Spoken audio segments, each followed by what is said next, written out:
Today we are reading Vet's Handwritten Notes, Lucretia the Veterinarian's Precious Notes, scribbled with every sliver of her knowledge regarding dromas care.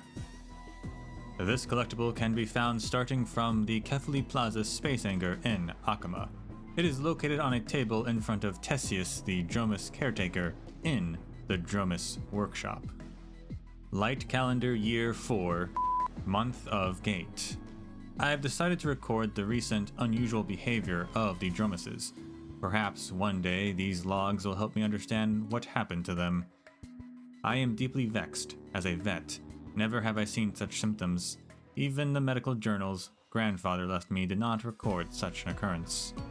Behavioral observations. Number 1. Strange cries during the curtain fall hour. The tone is higher than usual, closer to the sound an ancient horn makes, like sobbing. Durations are inconsistent, lasting from a few moments to the entire curtain fall hour. They will respond to one another in most cases, forming some sort of rhythm. During their wails, their eyes will instinctively gaze in the direction of the horizon. Number 2. Anomalous movement. Caravans report many instances of dromases abruptly stopping. They will stamp at the ground in place, digging at the ground with their forepaws as if looking for something. Sometimes they will refuse to move until the curtain fall hour passes. What is worth paying attention to is that this behavior occurs mostly in locations far away from Akama. Physical status. Number 1. Compared to previous measurements, body temperature slightly increased by 0.3 to 0.5 degrees. Faster heartbeat rate, increased 7 to 10 times per minute. Appetite is normal, but with changed preferences to certain ores, exhibiting an unusually high desire for ores deep in the earth. Number 2. Environmental reactions. Refusal to get close to the sand baths that they usually so love. More sensitive to ground tremors. Displayed expressive behavior when nearing mountains or precipices. But what is strange is that they more frequently touch the ground with their horns and forepaws, like they can hear something. The most evident change is their attitude towards certain venues. I have noticed their eyes have become more glazed and skittish. This reminds me of an ancient fable grandfather used to tell me. During the Era Creatura, when Giorios roused from slumber for the first time, the dromases would exhibit similar symptoms. But that's an ancient tale. It couldn't be a coincidence, could it? Social behavior. There is some comfort, though. Their affection for humans hasn't waned. They still allow caretakers to touch and groom their fur. They cozy up to humans even more than usual, regularly seeking out human warmth.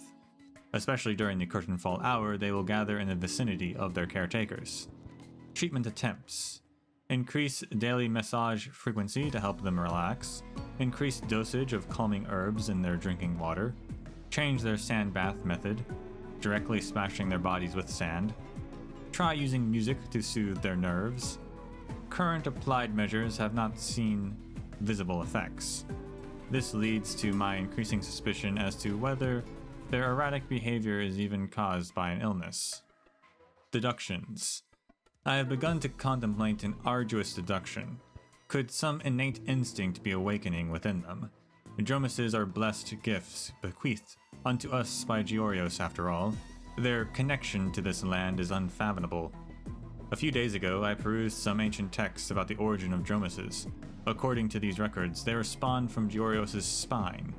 If this is true, then their perception of this great land could far surpass our imagination. Follow-up. Continue detailed records of their behavioral change. Seek the opinions of some scholars researching the Titan history. Attempt to ascertain the time patterns of their abnormal behavior. Collect related reports from more caravans. Addendum. Earlier today, I saw the oldest dromas standing alone in a corner, emitting low wails. Its eyes reminded me of the strange phenomenon before the black tide arrived. I have begun to seriously consider maybe we shouldn't treat their abnormal behavior as some kind of sickness, but try to understand with an open mind the message they are trying to tell us.